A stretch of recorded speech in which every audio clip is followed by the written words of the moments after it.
Good morning and welcome back to the Art of Aging Well. I'm Dr. Bharat Desai.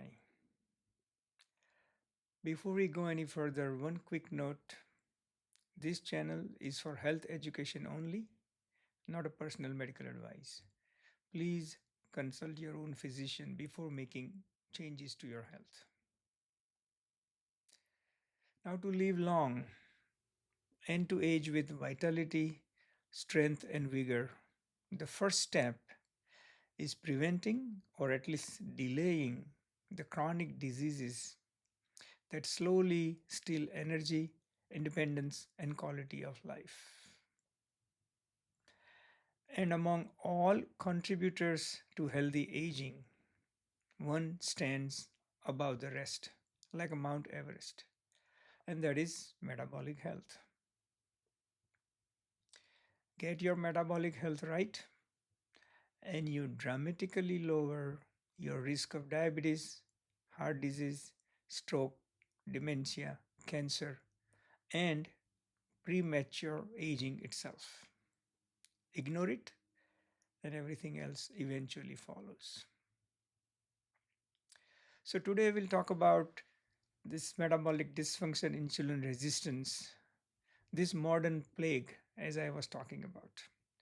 Widespread, silent, and cumulatively more lethal than any epidemic humanity has ever faced. I chose the plague analogy on purpose.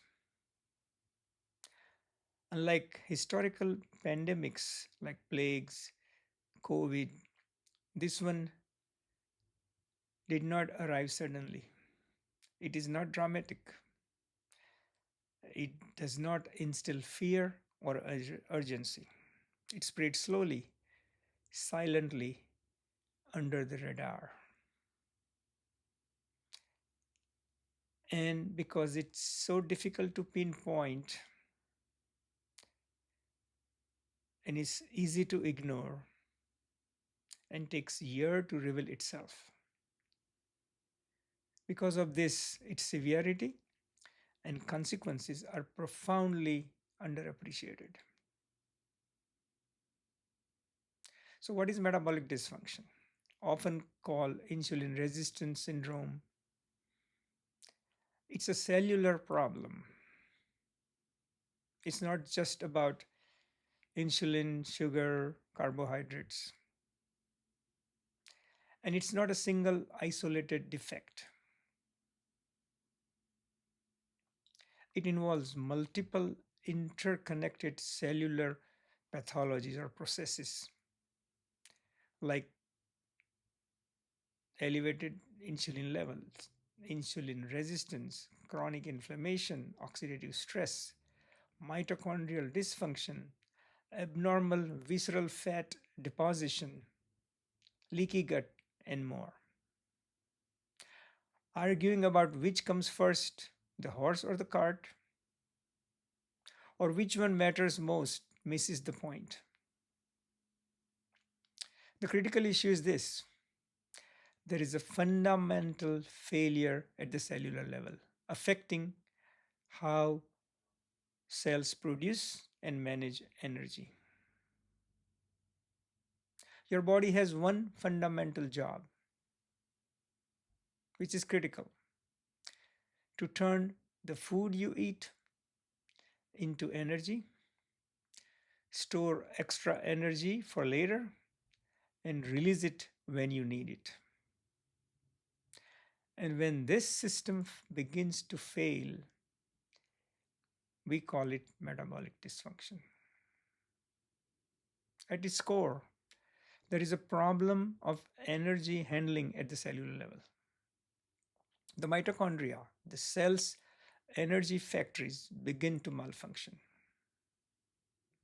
As a result, cells struggle to produce energy efficiently, generate harmful byproducts, and fail to match energy supply with the body's actual needs.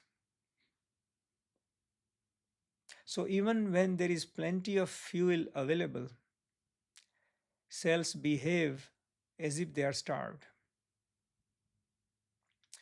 To compensate this, the body raises glucose levels, and the pancreas in turn releases more insulin to control the sugar because high sugar anywhere is toxic.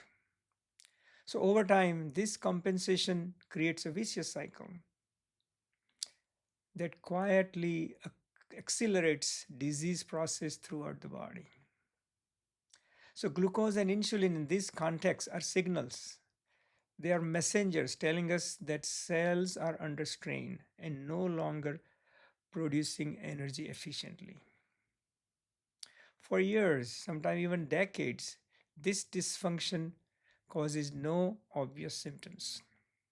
But inside the cell, energy handling, function, and repair are already impaired. And because every cell is affected, every organ is affected.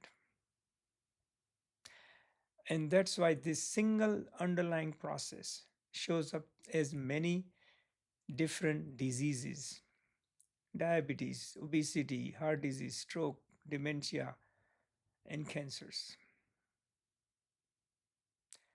In simple terms, the engine is not running properly.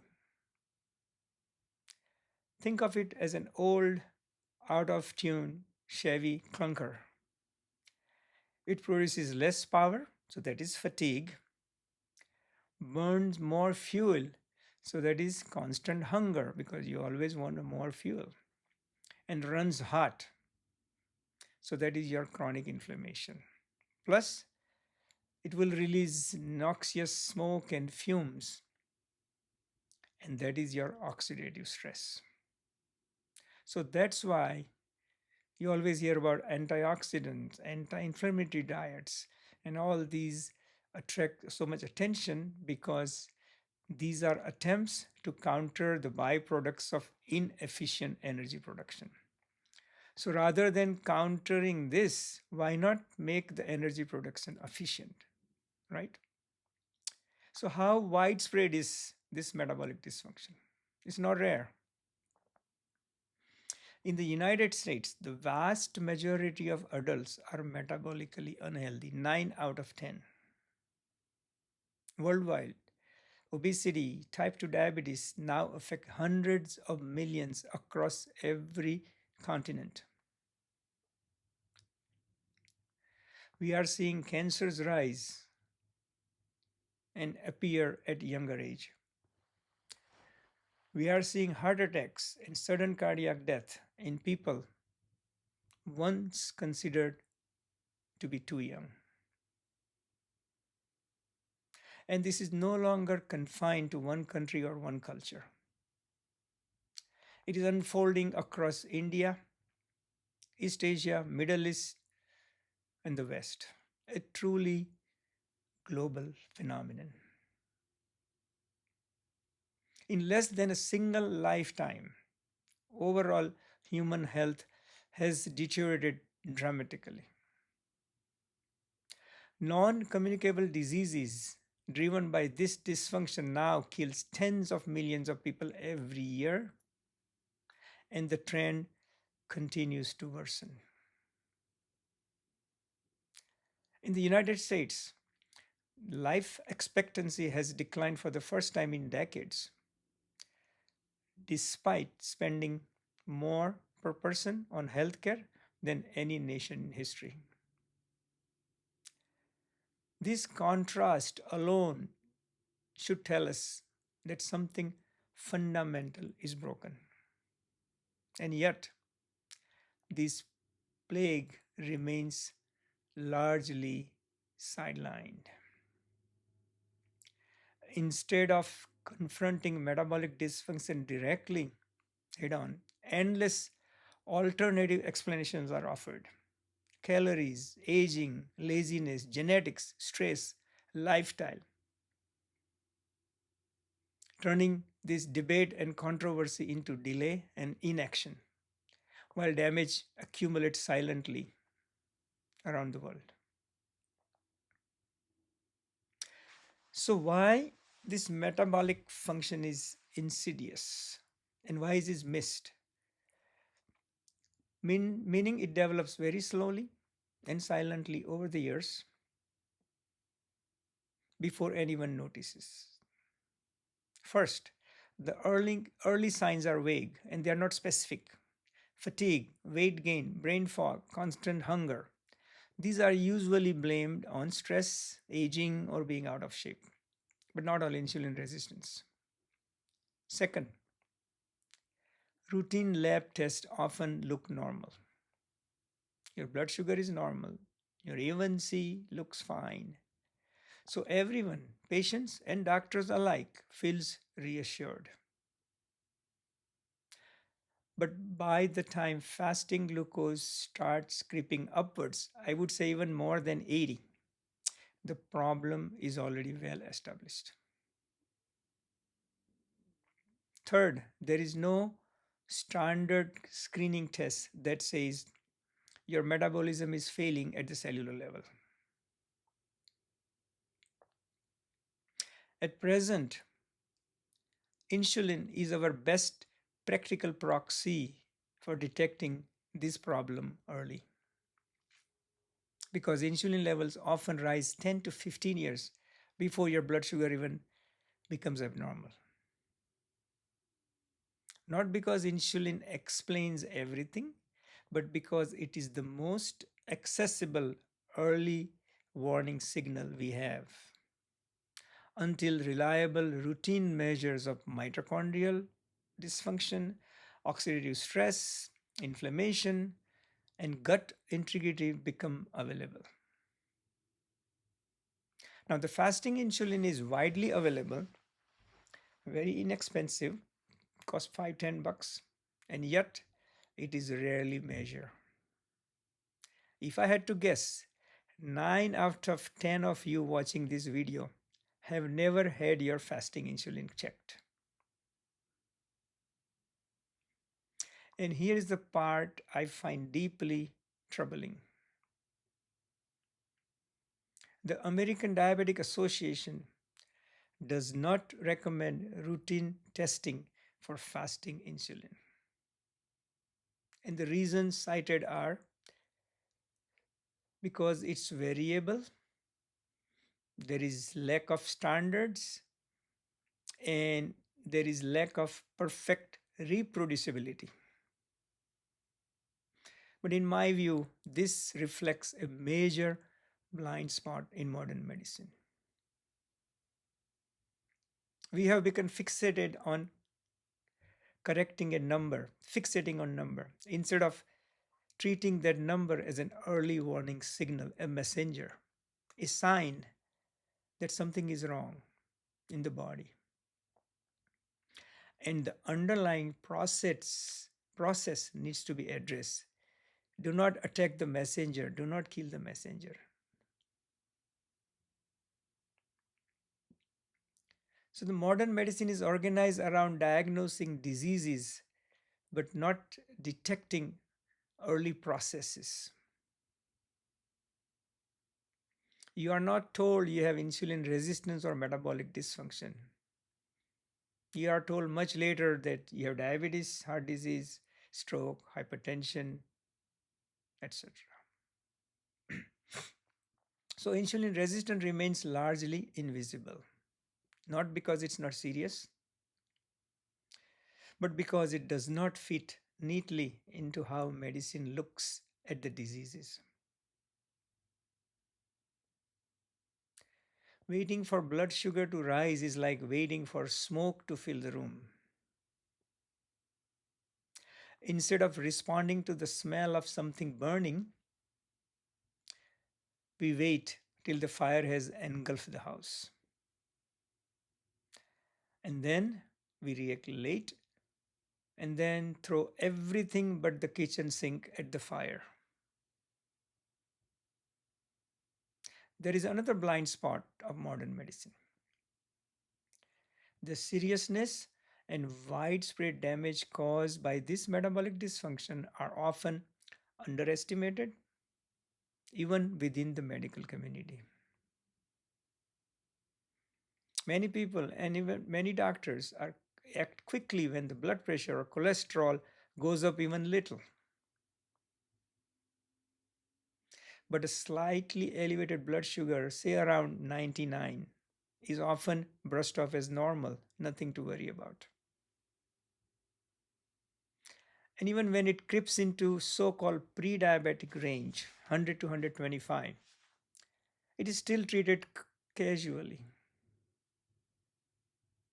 You might hear something like, oh, you have borderline pre-diabetes, metabolic syndrome, watch your diet, cut sugar, cut fat, red meat, eat more proteins, fruits and vegetables, exercise more, and maybe they'll put you on metformin. And that's about it. And that is the problem. Because what is being offered is often a cursory advice rather than a clear warning about a serious and progressive disease process. Now that you understand metabolic dysfunction,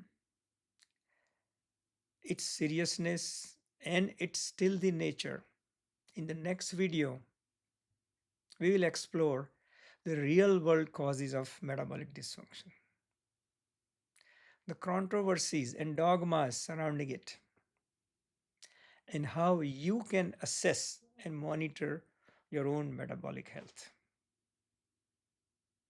Because if you want to age well, this is where the real work begins. And the time to act is now. As my wife Meena likes to say, and my late father in law used to insist, do it now, not today, not tomorrow, not later. If you found this video helpful, consider subscribing and turning on the bell icon so you don't miss the next episode. Hopefully, I'll be able to post videos once or twice a week. I would also love to hear from you. Share your thoughts, your experiences, your critique, and your questions in the comments below. And if this message resonates with you, please share it with your friend, family member, or a colleague. This is how the real change begins. Through open, honest conversation with a critical mind, an open one. Until next time, take care and stay curious about your health. See you again in the next video. Thank you.